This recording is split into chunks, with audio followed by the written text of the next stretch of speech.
I'm Carole Massey and I'm going to show you how to draw a portrait. The great Italian master Caravaggio once said that painting a portrait was no different to painting a bowl of fruit. But the trouble is, if you paint a banana or an orange a little bit misshapen, it doesn't really matter. But if you do the same with a portrait, then it does count. Let's have a look at my friend Yorick here. The skull gives shape and structure to the head. We very often concentrate on the surface of the skin when we're doing a portrait, but it's a good idea to think about what's going on underneath, the bone structure and the muscles. We have the very bony structure of the skull, the cranium. The eyebrow and the cheekbone are formed by the eye socket, which protects the eye.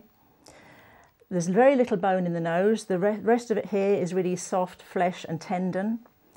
And the mouth is very much shaped by what's going on under here with the jawline and, of course, the teeth. Let's start by looking at the overall shape and proportions of a head. I'm going to imagine this is an adult's head, and the shape of the head is, if you like, an ovoid or egg shape. There we are. And I'm going to divide that in half vertically, centre line, and then half horizontally. I'll just put a mark here first and just double check that's about right. Needs to go up a little bit. So there's our centre line. Now, surprisingly, that is the line upon which the eye line is. That's the eye line there. So let's place the eyes in. Now, the distance between the eyes is roughly the width of the eye. Okay, so let's just put the eyes in. This is diagrammatic form, so we're not aiming for a likeness of anybody here. This is just a diagram to help you look at the proportions. There's the eyes. Okay, we'll put the irises in.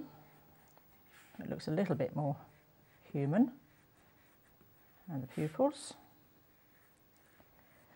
And now let's think about the eyebrow. Now, we've just looked at Yorick and we've seen that hard eye socket, which if you're in doubt about, you can feel your own head where the bony structure is. So think about that round eye socket.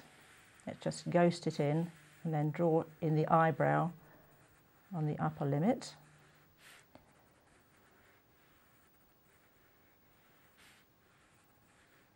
Right, so we've done the eyes and the eyebrows. Let's put in the nose next.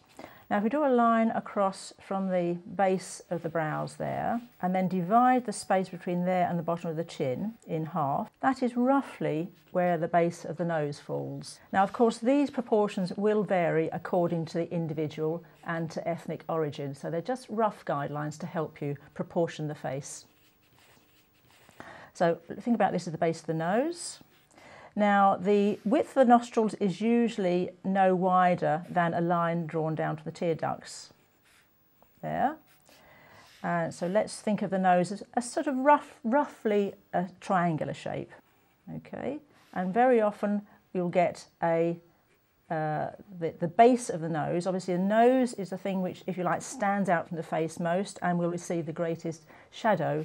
And very often this triangular base at the bottom of the nose is in shadow. So let's just make this a little bit more nose-like, put in the line of the nostrils and underneath there. So we put in the nose and now we're going to draw in the mouth.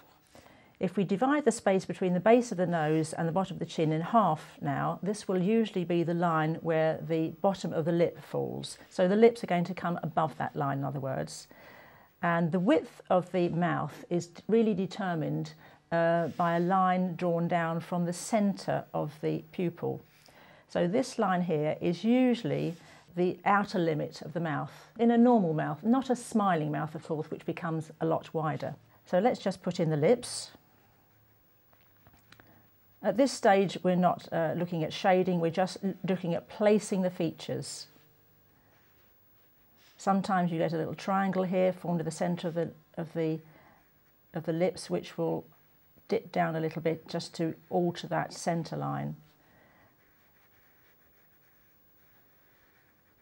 Okay, so there's our bottom lip. And then the chin falls down there. Now what we haven't got in yet is the ears, so let's place the ears. Go back to the eyebrows and a line from the bottom of the eyebrow here and to the base of the nose is usually where the ear falls. And across the other side here. A line across here. There's no harm in putting these construction lines in to begin with. So there we have our little android, as it were. Let's try and make it look a little bit more human now by putting some shading in. We'll put in an eyelid here. Just shape the tear duct. Put a little bit of shading in. Darker in the centre. Just quickly rough this in here. The nose. Maybe there'll be some shading around here, as I said, underneath the nose, and sometimes there's quite a lot of shadow that falls down from the nose as well. The upper lip will usually be in greater shadow than the lower lip. There we are. Just do the same with this side. Shading on there. Shading there. Now I haven't given any jawline yet, but obviously depending on whether it's male or female, this will change the jawline. Obviously on a man the jawline is a little bit heavier. Just sharpen this up a bit. At the moment we've got a head floating in midair. Let's put it on the cylinder of the neck. Doesn't that make it look more human immediately? And let's just put in some hair now. Okay.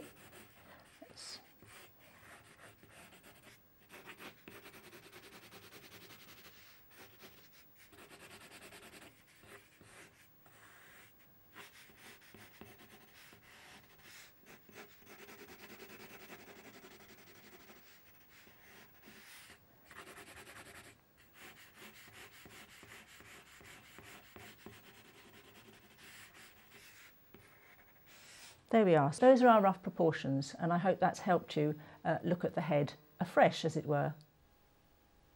So if we have a look now at the differences in the proportion with a child's head, you can see that I've drawn the halfway line, which would have been the eye line on an adult, but the eyes of the child fall much below the eye line. And this proportion will alter depending on age. As the child gets older, obviously it'll become more like the adult proportions.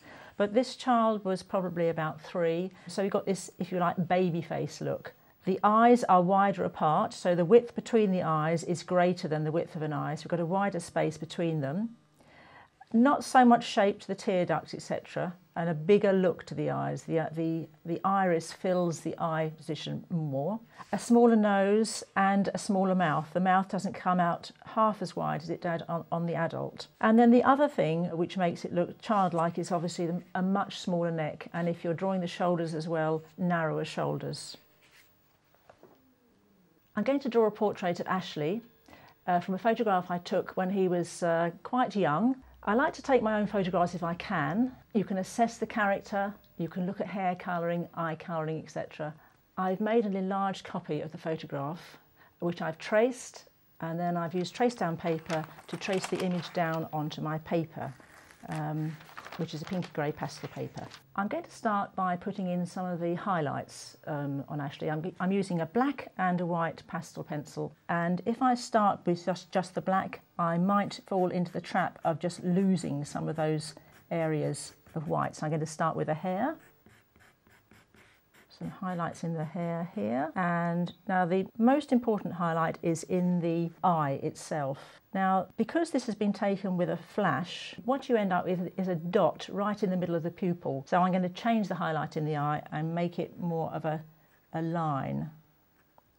We can go over these again later, but let's just get these in to start with. There's a little highlight right at the end of the nose here, catching the top of the lips a little bit. A little bit round in the ear here, and just start by doing a few in the shirt. We can work on the shirt a little bit later, but just to remind ourselves some of the lighter areas and some of the lines of the shirt. Now the trouble with obviously working with a photograph and a flash is that it does flatten out and deaden some of those natural characters that you'd see if you were drawing from life. So let's just indicate a little bit of a highlight here on the cheeks as well. And all I need to do now is to put in the whites of the eyes as well. I'm working on this pinky grey pastel paper. The pastel paper actually has two sides. One is a smooth side and one is a slightly honeycomb side, which is rougher. And for a portrait, I prefer to work on the smoother side. I think that's all the highlights I need to put in for now.